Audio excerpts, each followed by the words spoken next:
Hello friends, तो आज हम आपके लिए लेकर आए हैं ऑटो कंपोनेंट से जुड़ा एक ऐसा स्टॉक जिसके वैल्यूएशन है बेहद सस्ते। मतलब कंपनी है बेहद सस्ती और कंपनी है मल्टी बैगर, और यहाँ से भी जिसमें अपसाइड बनता है अच्छा खासा अपसाइड अभी इस स्टॉक में बनता है। उससे पहले अपन बात करेंगे निफ्टी पर 2 मिनट बाद निफ्टी के साथ। जैसा कि लास्ट टाइम हमने वीडियो में डिस्कस किया था कि निफ्टी हमारा 24,360 टू 24,400 के आसपास एक रेजिस्टेंस फेस करेगा।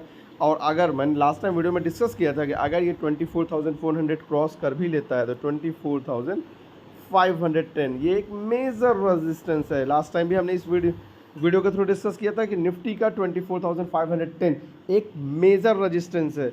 उस रेजिस्टेंस को क्रॉस जब तक नहीं करता तब तक बाउंस पर ट्रैप होने की पॉसिबिलिटी बहुत ज़्यादा है। मगर मतलब अगर किसी ने इस लेवल पर आकर इस लेवल पर या 24,500 के आसपास किसी ने लिया कॉल बाई किया तो वो हो गया यहाँ पर ट्रैप। लास्ट टाइम हमने डिस्कस किया था कि निफ्टी जब तक 24,510 मतलब ये 510 एक ऐसा लेवल है जब तक ये क्रॉस नहीं कर जाता, मतलब जब तक ये लेवल क्रॉस नहीं कर जाता तब तक हम निफ्टी का पॉजिटिव ट्रेंड नहीं मानेंगे। हम निफ्टी का पॉजिटिव ट्रेंड तभी मानेंगे जब निफ्टी इस लेवल को क्रॉस कर जाएगा। तो चलिए, तो ये तो रही बात निफ्टी की। अब हम बात करते हैं आज के अपने स्टॉक। तो ऑटो कंपोनेंट से जुड़ा एक ऐसा स्टॉक, चलिए पहले स्क्रीन पर अपन देख पा रहे हैं। आज हम लेकर आए हैं ऑटो कंपोनेंट से जुड़ा एक ऐसा स्टॉक, शारदा मोटर इंडस्ट्रीज़। आप स्क्रीन पर देख पा रहे हैं Sharda motor industries auto component sector से जुड़ा मल्टी बैगर स्टॉक। तो आप ये स्टॉक देख पा रहे हैं, मैन्युफैक्चरर हैं, ऑटो कंपोनेंट सेल करते हैं, असेंबल करते हैं, और आप स्क्रीन पर अब इनके बिजनेस मॉडल को यहाँ पर पढ़ सकते हैं। ठीक है, तो चलिए हम इस स्टॉक के रिटर्न्स वगैरह सपोर्ट्स वगैरह की बात करेंगे। तो हमारा आज का स्टॉक है शारदा मोटर। आप स्क्रीन पर देख पा रहे हैं शारदा मोटर, बेहद शानदार स्टॉक शारदा मोटर। और ये स्टॉक यहाँ से भी अभी अच्छी रैली दिखाने का पोटेंशियल रखता है, मतलब अच्छी खासी अपसाइड इसमें अभी भी दिखती है। चलिए देखते हैं कैसे। कंपनी के फंडामेंटल्स आप देखेंगे तो जहाँ ऐसे मार्केट में फंडामेंटल आप किसी भी कंपनी के आप वैल्यूएशन चेक करेंगे तो वैल्यूएशन आपको दिखेंगे बहुत महंगे। वहाँ पर कंपनी का वैल्यूएशन देखिए, इंडस्ट्री पी देखिए आप 40, उसके सामने कंपनी का पी देखिए 24, मतलब बेहद सस्ते वैल्यूएशन पे ये स्टॉक मिलता हुआ। मार्केट कैप देखिए लगभग 8,000 करोड़ के आसपास। आरओई देखिए कितना शानदार, ईपीएस देखिए, मतलब इस कंपनी के फंडामेंटल्स की बात करें तो बेहद शानदार fundamentals. Debt to equity negligible. तो ये है कंपनी के कुछ फंडामेंटल्स। हम बात करते हैं शेयर होल्डिंग पैटर्न की। तो शेयर होल्डिंग पैटर्न में अगर अपन देखें तो प्रमोटर 64%, म्यूचुअल फंड 7% के आसपास, एफआईज 2.43% के आसपास, डोमेस्टिक 1.42% के आसपास, और रिटेल देखें तो 24% के आसपास।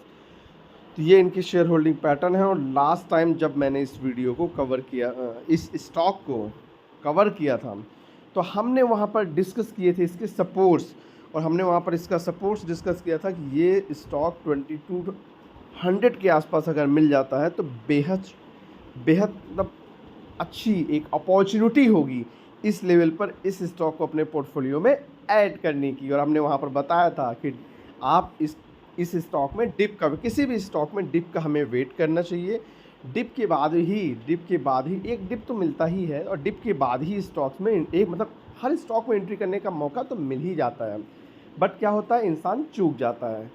तो इंसान बाई कब करता है, जब वो उसको 2% 4% ऊपर दिखता है, और जब तक वो नीचे रेड में रहता है तब तक बाई करने से बचता है, अवॉइड करता है। उसी केस में होता है उसको लॉस। क्यों? क्योंकि हमेशा स्टॉक्स डिप पर बाई किए जाते हैं, रैली पर नहीं। तो आप देखिए फ़िलहाल तो ये स्टॉक बीच में भी एक डिप दिया था। आप 1 वीक का ग्राफ देख पा रहे हैं, ये लेवल है, ये बीच में इस स्टॉक में डिप मिला था। तो ये आप लेवल चेक करिए, ये लेवल है करीब ये 2200 का। मैंने वहाँ पर 2200 के आसपास का सपोर्ट बताया था। 2250 के आसपास ये स्टॉक आया, और यहाँ से सीधा आप देख पा रहे हैं 400 to 500 पॉइंट्स की रैली, मतलब अपने सपोर्ट्स के पास से वापस ये स्टॉक यहाँ से घूम गया। एक अच्छी अपॉर्चुनिटी 1 वीक बिफोर इस स्टॉक ने दी थी, जिसने भी सपोर्ट्स के आसपास इस स्टॉक में एंट्री की होगी आज वो बैठा होगा अच्छे खासे प्रॉफिट में।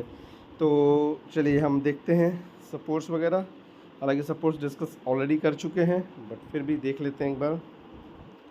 तो जैसा कि इस स्टॉक में हमने सपोर्ट्स निकाला था, तो इस स्टॉक का सपोर्ट निकल कर आया था। पहला सपोर्ट आप स्क्रीन पर देख पा रहे हैं हमारा, इसका जो पहला सपोर्ट था वो ये लेवल था, ये लेवल था इसका पहला सपोर्ट, आप स्क्रीन पर देख पा रहे हैं। और 2250 के आसपास आया और वहाँ से ही ये स्टॉक घूम गया। तो ये हमारा पहला सपोर्ट है। सपोर्ट्स और भी हैं, तो क्योंकि 2000 ब्रेक होना ही पॉसिबल नहीं है, तो 2200 22,000 एक मेजर सपोर्ट है इस स्टॉक के लिए, तो वो ब्रेक होना तो पॉसिबल नहीं है, मुझे नहीं दिखता ब्रेक होते हुए। तो ये वो स्टॉक जो डिप पर मतलब सपोर्ट्स के आसपास बिल्कुल बाई करना चाहिए। लास्ट टाइम हमने वीडियो डिस्कस किया था कि इस स्टॉक में करीब 18 लाख के आसपास, आई थिंक 18 लाख के आसपास म्यूचुअल फंड ने करीब इसमें 18 लाख शेयर्स बाई किए थे। तब भी मैंने वीडियो आप लोगों के बीच शेयर किया था कि इस स्टॉक में हो रहे हैं कुछ बड़े डेवलपमेंट्स, इस स्टॉक में हो रहे हैं कुछ बड़े डेवलपमेंट्स और इस स्टॉक में हो रही है म्यूचुअल फंड्स की बाइंग। और आपको पता ही है जहाँ पर होती है म्यूचुअल फंड्स की बाइंग वो स्टॉक दिखाते हैं रैली। तो इस स्टॉक में म्यूचुअल फंड्स की बाइंग है। अपन इसका दूसरा सपोर्ट निकालें तो दूसरा सपोर्ट तो देख रहे हैं आप बहुत दूर है और बहुत स्ट्रॉन्ग सपोर्ट है, नो डाउट, बट बहुत दूर सपोर्ट बनता है इसको, वहाँ तक स्टॉक आना मुझे पॉसिबल नहीं दिखता। तो ये वो स्टॉक जिसको अपने रडार पर रखें और बिल्कुल रखना भी चाहिए। ये पोर्टफोलियो वाला स्टॉक हो सकता है, लॉन्ग टर्म में दिला सकता है बड़ा प्रॉफिट। इस स्टॉक को रडार पर रखें, जब भी आपको लगे कि आप इसके वैल्यूएशन ठीक ठाक हो गए तो अपने पोर्टफोलियो में इस स्टॉक को ऐड कर सकते हैं। हमारी तरफ से नो रिकमेंडेशन, एजुकेशनल पर्पज़ से ये वीडियो है। मेरे कहने पर स्टॉक्स में बाइंग और सेलिंग ना करें, अपना रिस्क रिवॉर्ड देखकर ही स्टॉक्स में इन्वेस्टमेंट करें। तो आप इस स्टॉक को अपने रडार पे रख सकते हैं, जब आपको लगे कि इसके वैल्यूएशंस ठीक ठाक हो गए हैं तो ही इस स्टॉक में इन्वेस्टमेंट करें। Thank you.